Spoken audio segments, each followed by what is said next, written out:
নরেন্দ্র মোদীও বারবার মানে এটা একদম ক্লিয়ার করে দিয়েছেন যে যাই হয়ে যাক না কেন ভারতবর্ষের কোনো অঙ্গরাজ্যে যদি কোনো অত্যাচারী শাসক থাকে রাষ্ট্রপতি শাসন জারি করে তাকে সরিয়ে দেওয়া খুব আনডেমোক্রেটিক।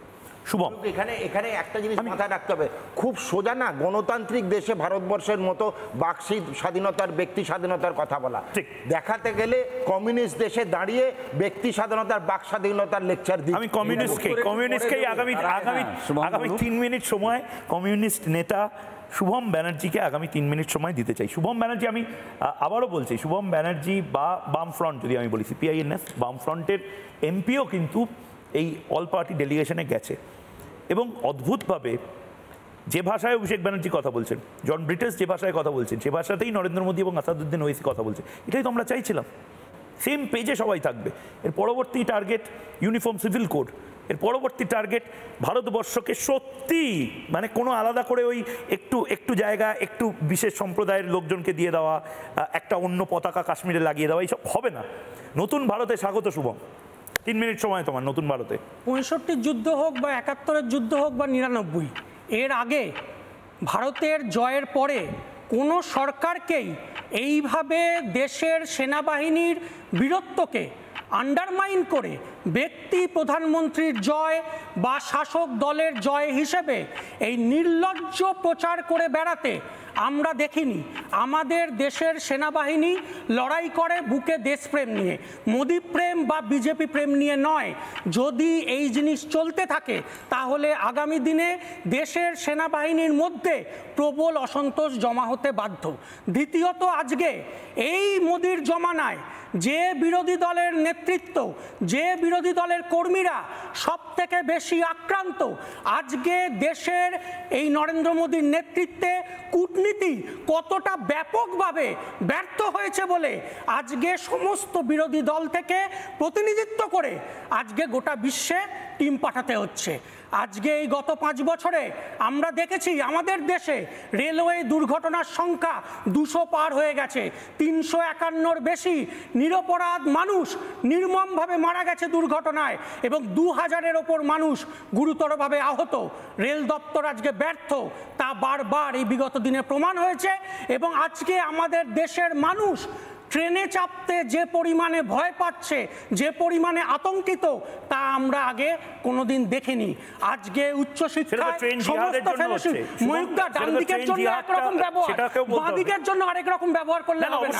ডান দিকে যদি আনইন্টারাপ্টেড বলতে পারে আমাকেও বলতে, বাঁ দিকেও আনইন্টারাপ্টেড বলবে, বলতে দিন প্লিজ। আজকে শিক্ষায় সমস্ত ফেলোশিপ বন্ধ হয়ে যাচ্ছে। আজকে ট্রাইবালদের জন্য, সংখ্যালঘুদের জন্য যে ফেলোশিপ বরাদ্দ ছিল সেই ফেলোশিপ উঠে যাচ্ছে। এমনকি যে আইআইটি আমাদের দেশের গর্ব, সেই আইআইটিতে যেখানে দেশের সেরা সেরা ছেলেমেয়েরা ভর্তি হয়, সেই আইআইটিতে আজকে আত্মহত্যার সংখ্যা, এত ফিস বেড়ে গেছে, আত্মহত্যার সংখ্যা প্রতি বছর বৃদ্ধি পাচ্ছে এবং আমাদের দেশের সেরা প্রতিভা তারা বাধ্য হচ্ছে দেশ ছেড়ে বিদেশে চলে যেতে। এবং যে স্বাস্থ্য পরিষেবার কথা শারদ দত্তবাবু বলছিলেন, এটা ঠিক, করোনায় আক্রান্তের সংখ্যায় এবং মৃতের সংখ্যায় গোটা পৃথিবীর মধ্যে আমার দেশ 3 নম্বরে ছিল। যে সময় প্রয়োজন ছিল হাসপাতালে পাঠানোর, সেই সময়ে নরেন্দ্র মোদী দেশের মানুষকে থালা বাজাতে ছাদে পাঠিয়েছিলেন। এবং যে কোভিশিল্ড ভ্যাকসিনের কথা শারদবাবু বলছিলেন, সেই কোভিশিল্ড ভ্যাকসিন আজকে অ্যাস্ট্রাজেনেকা স্বীকার করেছে সেই ভ্যাকসিনের নামে আমার দেশের মানুষের শরীরে বিষ ঢুকিয়ে দেওয়া হয়েছে। আজকে মালেগাঁও বিস্ফোরণ, তার যে মূল অভিযুক্ত সেই সাধ্বী প্রজ্ঞা সিং ঠাকুর, আজকে আমাদের দেশ এতটাই উন্নত, সেই সন্ত্রাসবাদীকে আজকে এই বিজেপি সরকার 2019 সালে দেশের সাংসদ বানিয়েছে। আজকে সন্ত্রাসবাদীরা এই বিজেপি সরকারের মুখ।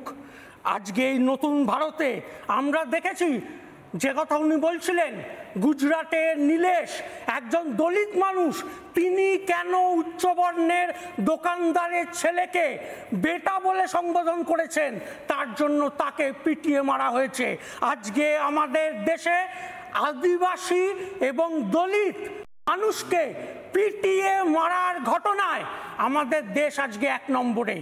আজকে এই বিগত কয়েক বছরে বিজেপি শাসনে এই ছত্তিশগড়ে মাওবাদী দমনের নামে যাদেরকে মারা হয়েছে, আজকে উচ্চ আদালত তার মধ্যে 25 জনের ক্ষেত্রে পরিষ্কার করে দিয়েছে যে তারা কোনো রকম ভাবে মাওবাদী কার্যকলাপে যুক্ত ছিল না, তারা তাদের জমি এই বিজেপি সরকারের হাতে তুলে দিতে রাজি হয়নি বলে তাদেরকে আজকে খুন করা হয়েছে। মানে তোমরা কি অপারেশন গ্রিন হান্টেরও বিপক্ষে? অপারেশন গ্রিন হান্টেরও বিপক্ষে? আমি অপারেশন গ্রিন হান্ট তার বিপক্ষে না, আজকে পাচ্ছে না। নরেন্দ্র মোদী যে কাজটা করছেন বুদ্ধ বাচ্চা সেই কাজটাই করতেন। আমার তো মনে হয় বুদ্ধদেব ভট্টাচার্য হাততালি দিতেন আজকের এই ছত্তিশগড়ের মাওবাদীদের নিধনের ডেড বডিগুলো দেখে।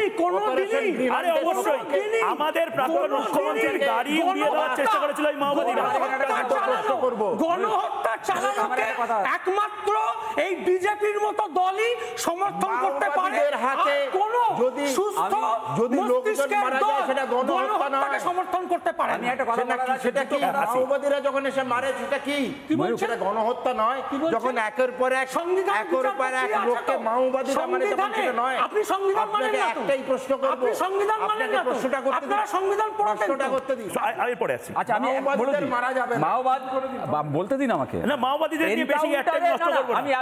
ওদের শ্মশানেও পোড়ানো হয়নি। মধ্যে তফাৎ আছে। আরে ওদের জঙ্গলে পোড়ানো হয়েছে, জঙ্গলে গিয়ে কথা হবে, এটা স্টুডিও। মাওবাদীদের নিয়ে আমরা বেশি কথা বলতে পারবো। এক মিনিট আরে মাওবাদীদের শ্রাদ্ধানুষ্ঠান হচ্ছে না তো আমি কেন মাওবাদীদের মাওবাদীদের এনকাউন্টারটা আমি এয়ার টাইম খরচাই করব না মাওবাদীদের নিয়ে। আজকে এটাই নতুন ভারত। এই নতুন ভারতে ব্রিটিশদের বিরুদ্ধে হোক বা পর্তুগিজদের বিরুদ্ধে যে কমিউনিস্টরা সব থেকে বেশি রক্ত ঝরালো, যে কমিউনিস্টরা সব থেকে বেশি শহীদ হলো, আজকে এই নতুন ভারতে তাদেরকে দেশবিরোধী তকমা দেওয়া হবে। এবং 2001 সাল পর্যন্ত জেআরএসএস কোনোদিন জাতীয় পতাকা তুললো না, জেআরএসএস সংবিধান পোড়ালো এবং জেআরএসএস আজ পর্যন্ত কেবলমাত্র স্বাধীনতার আন্দোলনে ব্রিটিশ বিরোধী লড়াইয়ে, পর্তুগিজ বিরোধী লড়াইয়ে একজনও শহীদ দেখাতে পারবে না, একজনও স্বাধীনতা সংগ্রামী দেখাতে পারবে না। এই নতুন ভারতে সেই আরএসএস লড়াইয়ের সময় চীনের সমর্থন করে সেই কমিউনিস্ট পার্টির মুখে শোভা পায় না। যে কমিউনিস্ট পার্টি আজও বলছে যে অপারেশন সিন্দুরে কে দোষী, আমি এবার আমি বাকিদেরকে একটু শান্ত করছি, দয়া করে আমি বাকিদের অনুরোধ করছি, হাত জোর করে বলছি, আপনারা অপারেশন সিন্দুরের যে বদনাম করতে শুরু করেছেন, আপনাদের হাত জোর করে বলছি। এবার আমি সবাইকে দেখুন, আমি শুভম তোমার দিকে আজিজুলদা কথা বলেননি, এদিকে কাসেম আলী কথা বলেননি, দুজনকে আমি কাসেম আলী এবং আজিজুলদা দুজনকে আমি এবার কথা বলবো না, দুঃসাহস দেখাবেন না প্লিজ। নানা ধরনের কন্টেন্ট দেখার জন্য লাইক করুন, শেয়ার করুন আমাদের ফেসবুক পেজ, সাবস্ক্রাইব করুন আমাদের ইউটিউব চ্যানেল। পাশাপাশি অন্যান্য ব্রেকিং নিউজের জন্য অবশ্যই চোখ রাখুন রিপাবলিক বাংলায়।